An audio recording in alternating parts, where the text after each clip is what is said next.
Hello friends, আমি জয়া মামিকাস কিচেনে আপনাদের স্বাগত। আশা করছি আপনারা সবাই ভালো আছেন, আমিও ভালো আছি। আমি আজকে একটা স্ন্যাক্স রেসিপি নিয়ে এসেছি। সেই স্ন্যাক্স রেসিপিটা চায়ের সাথে ভীষণ ভীষণ ভালো লাগে, এবং বিকেলে চা না খেলেও বিকেলে এই স্ন্যাক্স রেসিপিটা খুবই খেতে ভালো। আপনারা ভিডিওটা স্কিপ না করে দেখুন, এটা আমার অনুরোধ।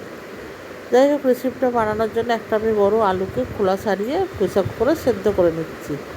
প্রেসার কুকারে বসিয়ে দিয়েছি আলুটা, এদিকে একটা কড়াই বসিয়েছি, কড়াইতে 1 চা চামচ মতো তেল দিয়েছি। দিয়ে এবার এতে দিয়ে দিচ্ছি গ্রেট করা রসুন, আর দিয়ে দিচ্ছি পেঁয়াজ। একটা পেঁয়াজ মিডিয়াম সাইজে কেটে টুকরো করে নিয়েছি, নিয়ে এটাকে তেলের মধ্যে দিয়ে দিলাম, দিয়ে ভেজে নিলাম। এদিকে 1 বাউলের মতো সুজি নিয়েছি, সুজিটাকে ওই তেলের মধ্যে অ্যাড করে দিয়ে ভেজে নিচ্ছি ভালো করে।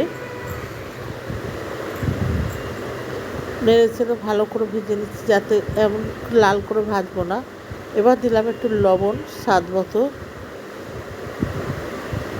আর দিয়ে দিলাম ভাজা মশলা কিছুটা, ধনে জিরে আর বিট নুন। ভেজে নিয়ে এবার সুজিটার মধ্যে জল ঢেলে দিলাম, দিয়ে সুজিটাকে আমি নেড়ে চেড়ে ভালো করে বানিয়ে নেবো। এবার দিয়ে দিলাম একটুখানি চাট মশলা, দিয়ে ভালো করে আমি এটাকে নেড়ে চেড়ে সুজিটাকে একটু টাইট করে একটা ডো মতো বানিয়ে নেবো। হয়ে গেছে, আমি এবার এটাকে নামিয়ে একটা ডো বানিয়ে নিচ্ছি। এইভাবে মেখে পুরো একটা ডোয়ের মতো বানিয়ে নিলাম।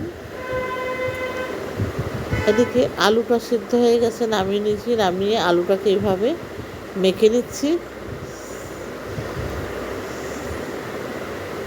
আলুটা মাখা হয়ে গেছে, মানে ম্যাশ করা হয়ে গেছে, মাখা হয়নি, ম্যাশ করা হয়ে গেছে। এবার এতে দিয়ে দিচ্ছি একটু জিরে গুঁড়ো, একটু চাট মশলা,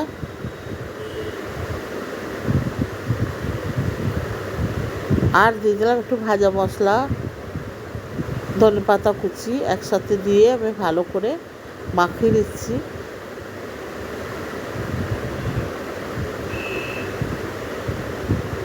একটু কাঁচা লঙ্কাও দিয়েছি ধনেপাতার সাথে।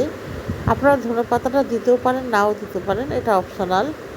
এবার এটাকে ভালো করে সুজি আর আলুটাকে ভালো করে আমি মেখে নেবো, মেখে একটা ডো বানিয়ে নেবো। নতুন বন্ধু যদি কেউ আমার চ্যানেলে থেকে থাকেন, তাদের কাছে অনুরোধ, আমার চ্যানেলটাকে সাবস্ক্রাইব করবেন এবং পাশে থাকা বেল আইকনটা অতি অবশ্যই প্রেস করবেন, যাতে আমি যখন কোনো ভিডিও আপলোড করবো সবার প্রথম আপলোড করতে হয়। এবার আমি এখানে একটু চাট মশলা দিয়ে দিলাম, দিয়ে আমি আবার মেখে নিচ্ছি ভালো করে। আর পুরনো বন্ধুরা এতদিন যেভাবে সাপোর্ট করেছেন, আশা করছি সেভাবেই সাপোর্ট করবেন, আমার পাশে থাকবেন। নতুন আর পুরনো বন্ধু উভয়কে আমার ভালোবাসা এবং আমার পাশে থাকার জন্য আমি আন্তরিকভাবে ধন্যবাদ জানাচ্ছি। এবার এটা পুরোটা এইভাবে আলু আর সুজি একসাথে ভালো করে মেখে নিলাম। এবার একটা ডিম নিচ্ছি, ডিমটা আমি এখানে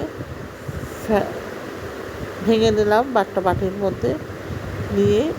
এবার আমি এর মধ্যে একটুখানি বিট নুন দিয়ে দিচ্ছি, আর একটু ব্ল্যাক পেপার দিয়ে দুটোকে ভালো করে মিশিয়ে নিচ্ছি, ফেটিয়ে নিচ্ছি।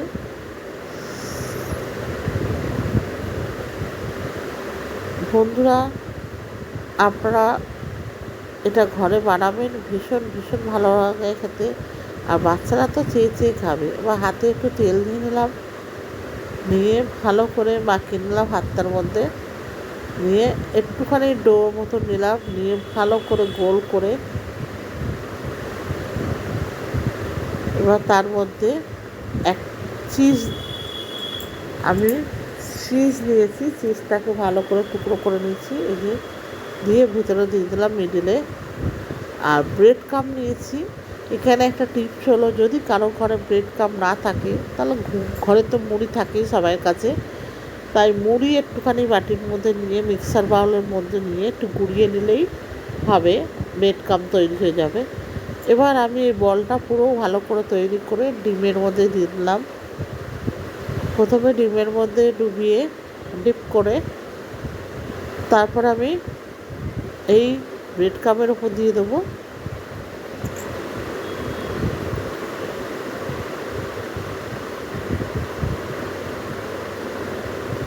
ভালো করে আমি এটাকে লাগিয়ে নেব। এইভাবে পুরো বানিয়ে নিচ্ছি। এইভাবে একটা বানানো হয়ে গেছে।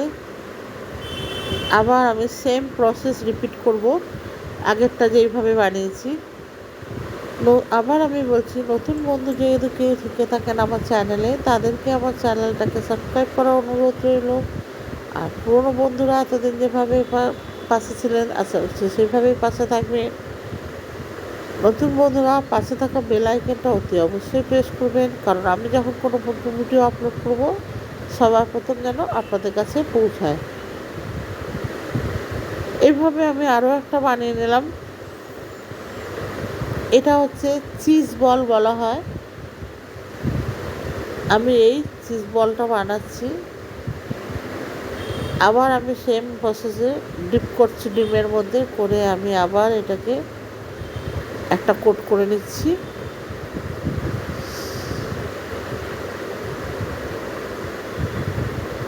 ব্রেড ক্রাম্বের উপর দিয়ে আমি আবার একটা কোট বানিয়ে নিলাম। এইভাবে সমস্ত বলগুলো আমি একটা একটা করে বানিয়ে নিয়েছি। এখানে আমার 6-7টা হয়েছে টোটাল। এবার আমি ওভেনে একটা কড়াই বসিয়ে দিচ্ছি, কড়াইতে তেল দিয়ে দিচ্ছি। তেলটা গরম হতে দিয়েছি। তেলটা গরম হয়ে গেছে, গরম হয়েছে, একদম পুরো ফুললি গরম করব না, তাহলে পুড়ে যাবে। হালকা হালকা গরম করব এবং মিডিয়াম আঁচে ভাজবো।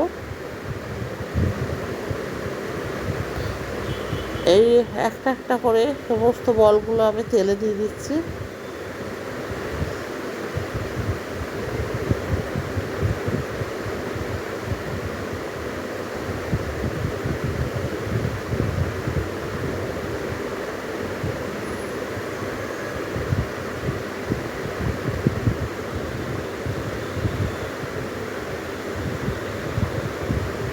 এবার আমি ওপর থেকে একটু তেল দিয়ে দিচ্ছি।